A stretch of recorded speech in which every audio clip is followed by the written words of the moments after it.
হরে কৃষ্ণ বন্ধুরা, কেমন আছেন সবাই? আমার আজকের ব্লগ ভিডিওতে সবাইকে স্বাগত।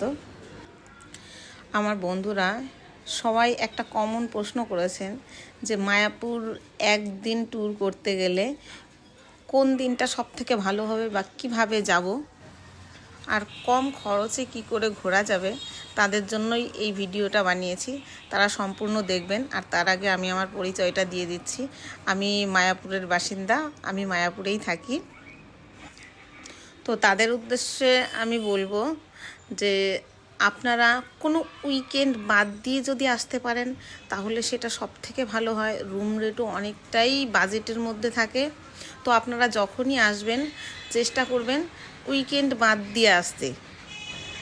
আর বন্ধুদের সুবিধার্থে জানিয়ে রাখছি, আমারও কিন্তু একটা ছোট্ট হোমস্টে আছে। কেউ যদি থাকতে চান কিংবা যোগাযোগ